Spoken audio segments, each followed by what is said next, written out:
Welcome to the Compliance 911 Show, a no-nonsense podcast discussing hot topics for today's busy compliance professional.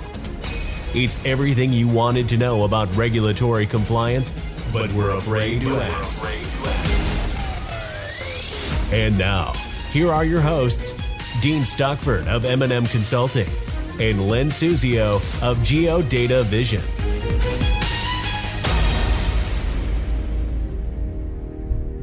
Dean, great to see you once again and to record another podcast. I just noticed your AI podcast had a huge impact. In fact, it broke all the records for all our podcasts these past 2.5 years. So it appears we're bringing important topics to our audience that they're very interested in. What do you have on tap for the audience today, Dean? Hi, Len. It's always great to see you as well. And I just want to take a moment, if I may, just to thank you for your participation in our 14th annual compliance school that we had last week. I'll chalk it up as a huge success. We had, over the 3-day period, over 170 participants. And as always, your presentations are enlightening, and I really appreciate the support in your presentation. So thank you for that. But to basically expand on what we were just talking about, I did see that our open rate was around 31% on that AI podcast that we did. So that's pretty good. I'm encouraged. Excellent. Topic. Don't be too modest, Dean. That was great. It broke the record.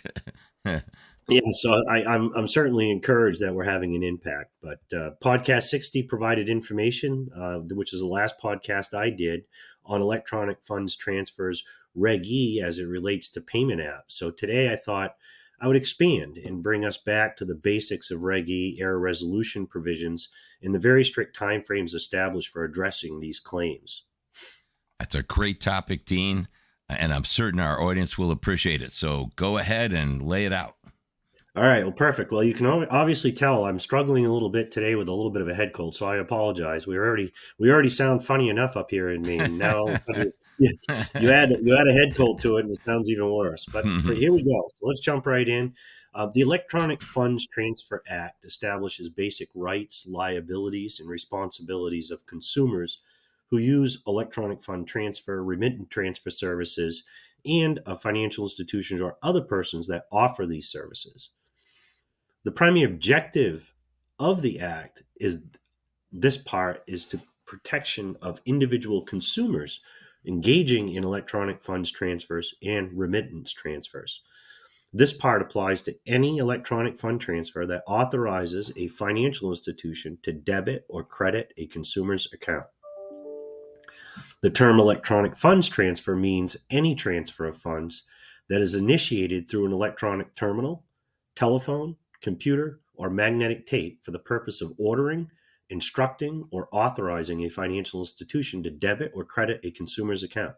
The term includes, but it's not limited to, point-of-sale transfers, automated teller machines, direct deposit or withdrawals of funds, transfers initiated by telephone, and transfers resulting from debit card transactions, whether or not initiated through an electronic terminal. So now that we understand the coverage and the definitions, let's jump on into the provisions in the very strict timeframes around those error assertions. Great idea, Dean.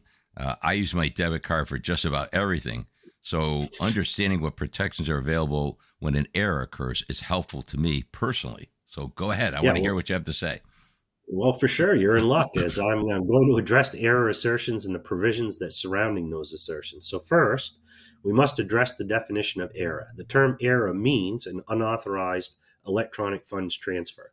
That could be an incorrect electronic fund transfer to or from the consumer's account, the omission of an electronic fund transfer from a periodic statement, the computational or bookkeeping error made by the financial institution relating to the electronic funds transfer, the consumer's receipt of an incorrect amount of money from an electronic terminal, an electronic fund transfer not identified in accordance with specific sections of Reg E, which is 105.9 or 105.10A, the consumer's request for documentation, again by those sections, or for additional information or clarification concerning an electronic fund transfer, including a request the consumer makes to determine whether the error exists under certain sections within Reg E, which I name the paragraphs A1I through A1 6 of this section. Secondly, we need to know the address notification of error, as this also can impact other provisions of Reg E. So what is the FI's policy? Meaning they have some sort of an established policy when somebody has an error. What is it that they need? How do they communicate that to the bank? Do they require error assertions in writing? Regardless of their policy, they must begin the investigative process as soon as the error assertion is received, and that does not have to be in writing. One common issue we see is a delay in starting an investigation despite the sole requirement of verbal notification to the financial institution not later than 60 days after the periodic statement is sent and they identify that error, including information such as the customer's number, account number, and why the consumer thinks that there is an error. All too often, institutions will require a written statement or affidavit to begin the investigation. And per the regulation, you've already violated the statute if this is your approach. You may request a written statement or affidavit, but an investigation into this dispute is actually required regardless of whether the consumer provides one. Wow, that's really interesting to me because I always thought written notice of error was required before investigation begins. Well, you're not alone. Many still think that, and perhaps this is why we see so many timing violations when we audit this process. It's important to note that the institution does not have to provide provisional credit if it requires a written confirmation of the dispute and does not receive the written confirmation within 10 days of the initial oral dispute, but it still needs to investigate immediately. After the financial institution receives notification, oral or written, emphasis added, they must immediately, investigate to see if the error can be resolved within that 10 business day time frame. If the error cannot be resolved within that 10 business days, this is where the institution makes a determination on whether the customer complied with the request to document the error in writing within 10 days.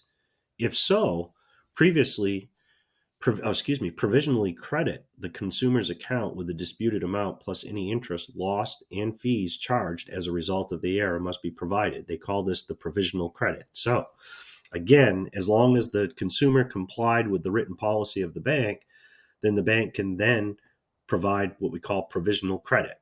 Within 2 business days after the credit, they must notify verbally or within writing of the provisional credit to the consumer, but ensure that they maintain that evidence to prove when provisional credit was provided and to make sure that the provisional credit was provided in the appropriate amount.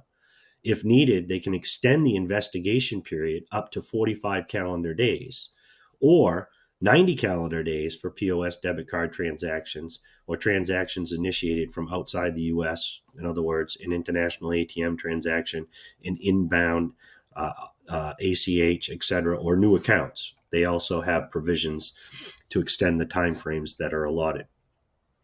Finally, once we extend the investigation within the timeframes discussed, we need to complete the investigation and determine if an error,